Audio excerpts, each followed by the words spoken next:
ಸ್ನೇಹಿತರೆ, ಚರಿತ್ರೆ ಮತ್ತೊಂದು ವಿಡಿಯೋಗೆ ನಿಮಗೆಲ್ಲ ಪ್ರೀತಿಯ ಸ್ವಾಗತ. ಉಕ್ರೇನ್ ಅಧ್ಯಕ್ಷ ಜೆಲೆನ್ಸ್ಕಿ ಅವರನ್ನ ಅಮೆರಿಕದಿಂದ ಅರ್ಧದಿಂದಲೇ ಓಡಿಸಲಾಗಿದೆ. ಸುದ್ದಿಗೋಷ್ಠಿಯಲ್ಲೇ ಅಮೆರಿಕ ಅಧ್ಯಕ್ಷರ ವಿರುದ್ಧವೇ ಮಾತನಾಡಿದ ಉಕ್ರೇನ್ ಅಧ್ಯಕ್ಷನಿಗೆ ಮಾಧ್ಯಮಗಳ ಎದುರೇ ಉಗಿದ ಟ್ರಂಪ್ ಶ್ವೇತಭವನದಿಂದಲೇ ಹೊರಹಾಕಿದ್ದಾರೆ.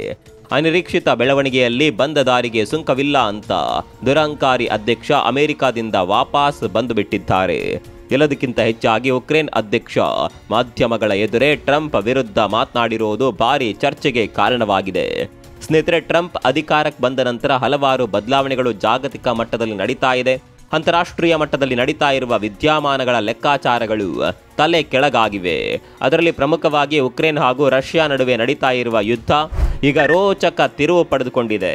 ಇಲ್ಲಿವರೆಗೆ ಉಕ್ರೇನ್ಗೆ ಸಪೋರ್ಟ್ ಮಾಡ್ತಾ ಇದ್ದ ಅಮೆರಿಕ ಈಗ ಇದ್ದಕ್ಕಿದ್ದ ಹಾಗೆ ರಷ್ಯಾದ ಜೊತೆ ಕೈ ಕುಲುಕಿ ಬಿಟ್ಟಿದೆ. ಟ್ರಂಪ್ ಚುನಾವಣೆಯ ಸಂದರ್ಭದಲ್ಲೇ ಜಗತ್ತಿನಲ್ಲಿ ನಡೀತಾ ಇರುವ ಯುದ್ಧಗಳನ್ನು ಆರಂಭದಲ್ಲೇ ನಿಲ್ಲಿಸಿಬಿಡ್ತೀನಿ ಅಂತ ಹೇಳಿದ್ರು.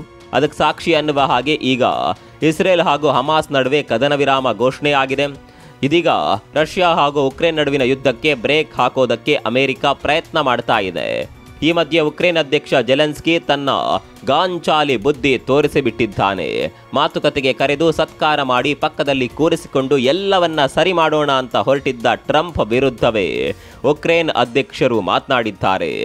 ಇದು ಅಮೆರಿಕದ ಪಿತ್ತ ನೆತ್ತಿಗೇರುವಂತೆ ಮಾಡಿದೆ. ತನ್ನ ಅಧ್ಯಕ್ಷನ ವಿರುದ್ಧ ಈ ರೀತಿಯ ಧೋರಣೆ ತೋರಿಸಿದ ಉಕ್ರೇನ್ ಅಧ್ಯಕ್ಷನನ್ನ ಅಮೆರಿಕ ಹಿಂದೆ ಮುಂದೆ ನೋಡದೆ ವಾಪಸ್ ಕಳಿಸಿದೆ. ಮಾತುಕತೆಯನ್ನ ಅರ್ಧದಲ್ಲೇ ಕ್ಯಾನ್ಸಲ್ ಮಾಡಿ ಔತಣ ಕೂಟವನ್ನ ಕೂಡ ರದ್ದು ಮಾಡಿ ಉಕ್ರೇನ್ ಅಧ್ಯಕ್ಷರನ್ನ ವಾಪಸ್ ವಿಮಾನ ಹತ್ತಿಸಿಬಿಟ್ಟಿದೆ. ಜಗತ್ತಿನಲ್ಲಿ ಇಂಥದ್ದೊಂದು ಬೆಳವಣಿಗೆ ಹಿಂದೆಂದೂ ಆಗಿರಲಿಲ್ಲ. ಅಷ್ಟಕ್ಕೂ ಟ್ರಂಪ್ ಉಕ್ರೇನ್ ಅಧ್ಯಕ್ಷರನ್ನ ಅರ್ಧದಲ್ಲೇ ವಾಪಸ್ ಕಳುಹಿಸಲು ಕಾರಣವೇನು? ಜೆಲೆನ್ಸ್ಕಿ ಟ್ರಂಪ್ ವಿರುದ್ಧ ಏನೆಲ್ಲ ಮಾತನಾಡಿದ್ದಾರೆ? ಸುದ್ದಿಗೋಷ್ಠಿಯಲ್ಲಿ ಆಗಿದ್ದಾದರೂ ಏನು? ಎಲ್ಲವನ್ನ ಡೀಟೇಲ್ ಆಗಿ ತೋರಿಸ್ತೀವಿ ನೋಡಿ.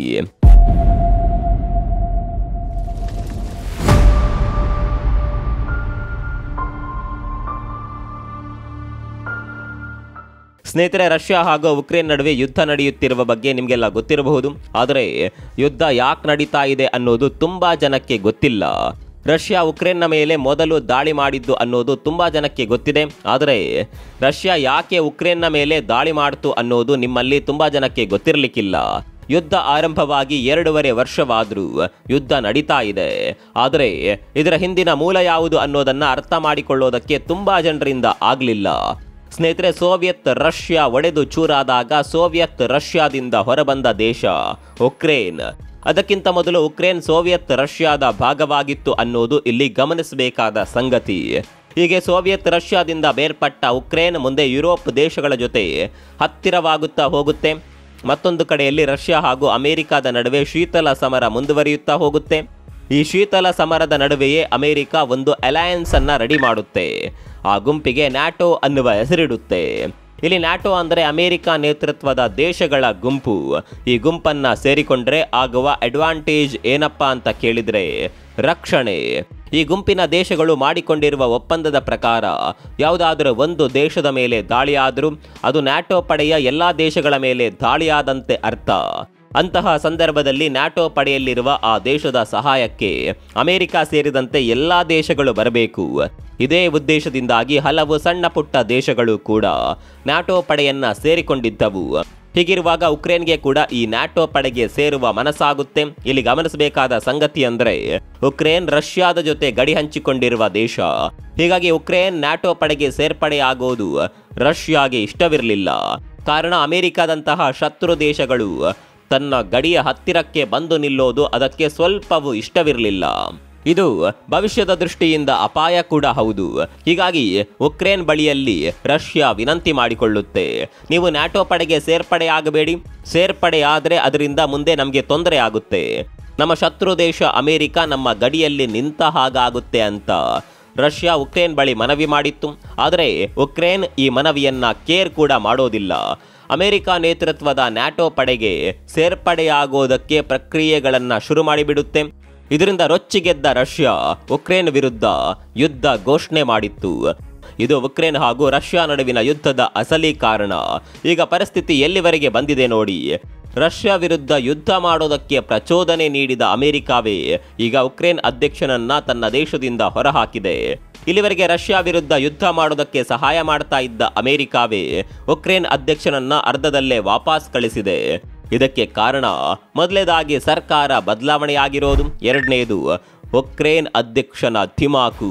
ಒಂದು ದೇಶ ನಮಗೆ ಇಲ್ಲಿವರೆಗೆ ಸಹಾಯ ಮಾಡಿದೆ, ಆ ದೇಶ ನಮ್ಗಿಂತ ಬಲಿಷ್ಠವಾಗಿಯೂ ಇದೆ ಅಂದ ಮೇಲೆ ನಮ್ಮ ಪರಿಸ್ಥಿತಿಯನ್ನ ನೋಡಿಕೊಂಡು ನಾವು ಅವರ ಎದುರು ತಗ್ಗಿ ಬಗ್ಗಿ ನಡೆಯೋದೇ ಒಳ್ಳೆಯದು.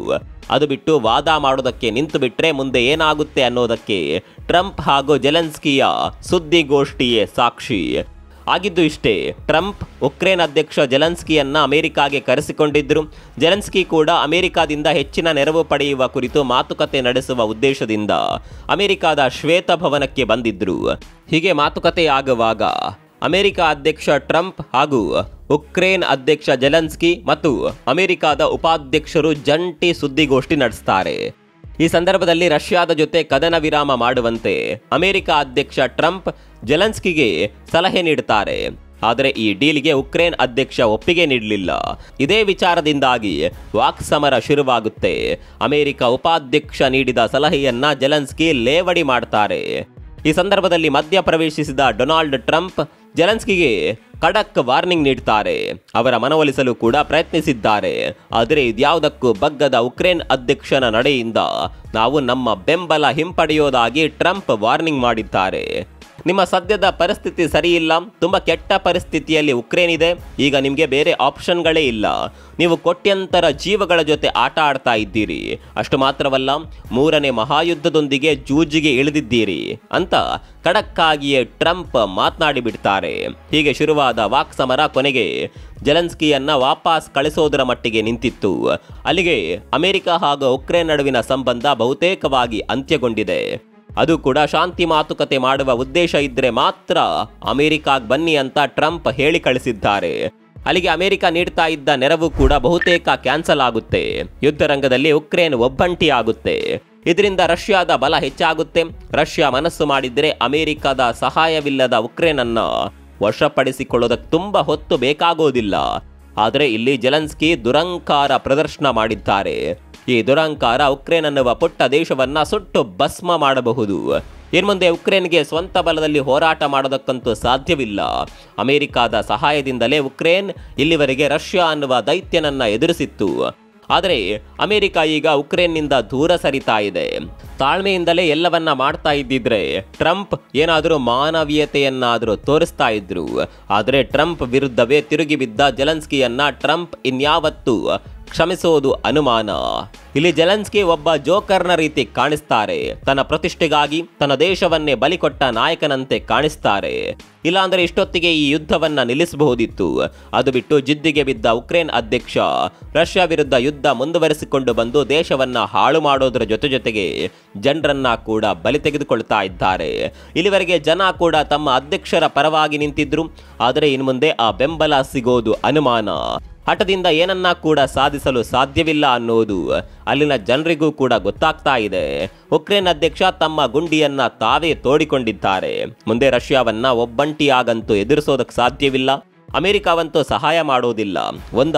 ಉಕ್ರೇನ್ ರಷ್ಯಾದ ವಶವಾಗುತ್ತೆ, ಇಲ್ಲ ಅಂದರೆ ಉಕ್ರೇನ್ ಅನ್ನುವ ಪುಟ್ಟ ದೇಶ ಸುಟ್ಟು ಭಸ್ಮವಾಗುತ್ತೆ. ಇಲ್ಲಿ ಉಕ್ರೇನ್ ಅಧ್ಯಕ್ಷ ಮಾಡಿದ ಎಡವಟ್ಟಿನ ಬಗ್ಗೆ ನಿಮ್ಗೆ ಏನನ್ಸುತ್ತೆ? ಕಾಮೆಂಟ್ ಮಾಡಿ.